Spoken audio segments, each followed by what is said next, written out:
He was born without a brain. This is him today.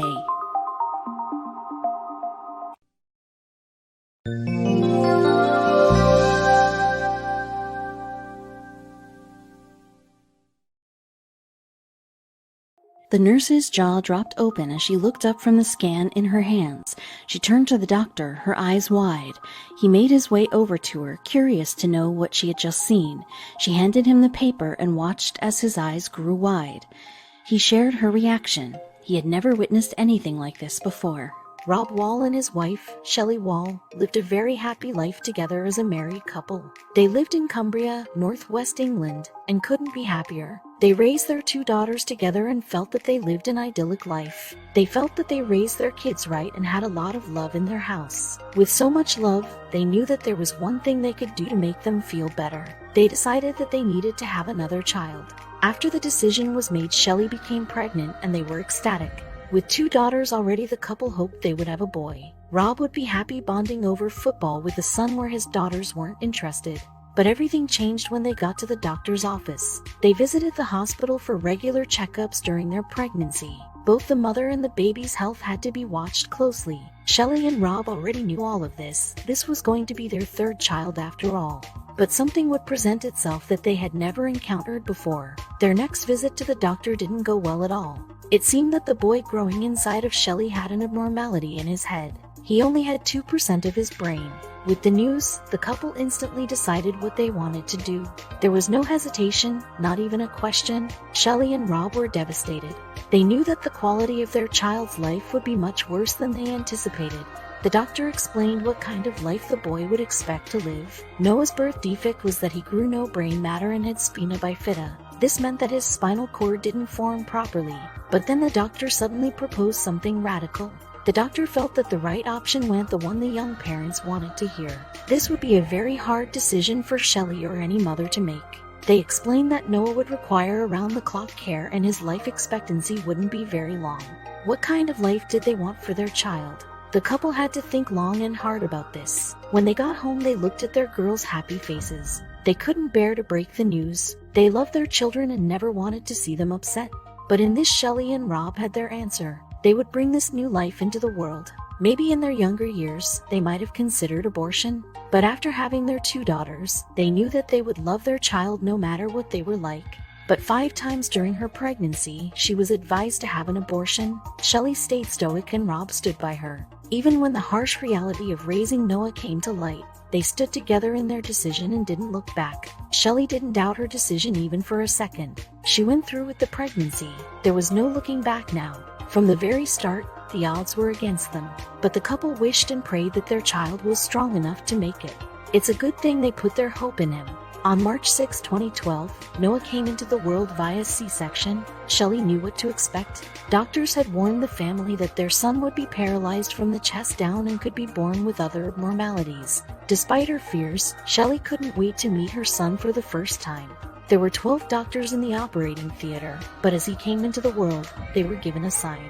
Noah let out a big, healthy scream the moment he was born, letting his parents know that he had arrived. To give him a fighting chance, a doctor placed a shunt in Noah's skull to drain the excess fluid and relieve the pressure on his brain tissue.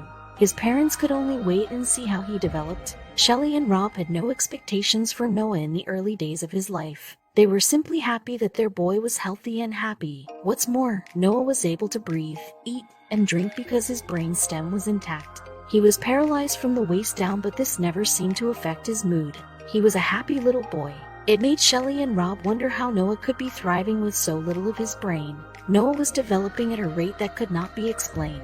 Before his birth, doctors warned that he would have severe special needs. Yet he was coming on 3 years old and didn't seem to be behind most kids his age. He was aware of everything going on around him, appeared emotionally intelligent, and he was even starting to talk. Another trip to the doctor's office was required. With Noah collecting milestones like leaves from a tree, his parents wanted to know how his brain looked. A second scan had to be taken.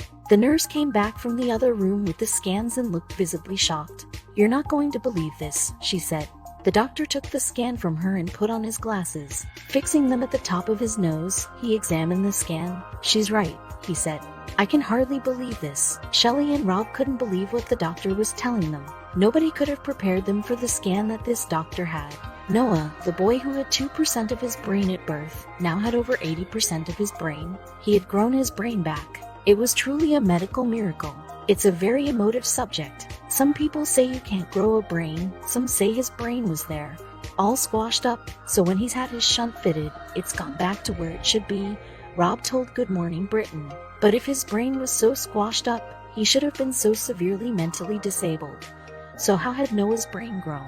Dr. Gregory Scott, a neuroscience researcher at Imperial College London, believed that the shunt had made space for the brain to grow. Yet this was only a theory. Scott couldn't prove it, and thus it shows how little we truly know about one of our most vital organs. The how wasn't too important to Shelley and Rob. They were simply delighted by what was, and they knew the next steps to take. To hear his brain's almost back to normal is beyond belief, Shelley Wall said.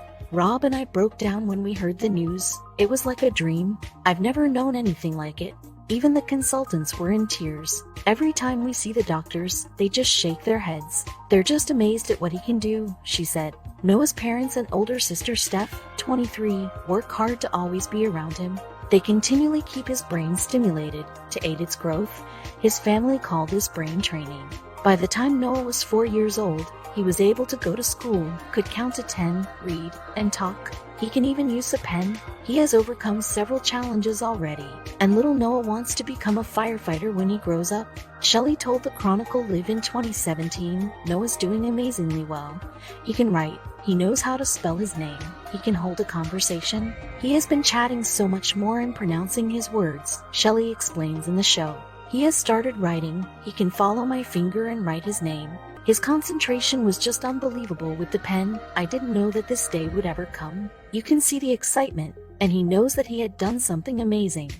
He amazes us every day. Mr. and Mrs. Wall have dedicated their time to his brain development and have taken him to Australia to a radical brain training center. Noah now wants to learn to walk and wants to continue learning how to surf and even start skiing. Noah's story received a lot of media attention. His story was uplifting and made people hopeful. Noah continues to undergo neurophysics treatment, a combination of physiotherapy and cognitive exercises that include horse riding, surfing, and even skydiving. They even had a belief that Noah would still be able to walk in the future. Mr. Wall explained that the experts don't usually give the therapy to kids because of the cognitive side of things, but they were lucky enough to be able to persuade them to see and assess Noah and prepare them for when he's old enough to have that cognitive treatment. All in all, the little boy's future looks bright and his story teaches us an important lesson. Writing on the Hugs for Noah website, Shelley said she hopes Noah's case will raise awareness about the importance of taking folic acid during pregnancy. This can prevent spine and brain defects such as spina bifida and anencephaly. According to the Centers for Disease Control and Prevention, women who wish to conceive are advised to consume around 400 mcg of folic acid per day. "Even though I took it, I didn't take it early enough," she wrote. "No one told me just how important folic acid was. But that's not all." Without getting into a debate about the ethical arguments around abortion, we can say that Noah's story is one of human hope and positivity. His parents were told that looking after Noah would be tough, and while taking care of him isn't easy, there's not a day that goes by without them thanking their lucky stars. They had faith in their boy, and they are being rewarded with a starring role on the most fulfilling of journeys.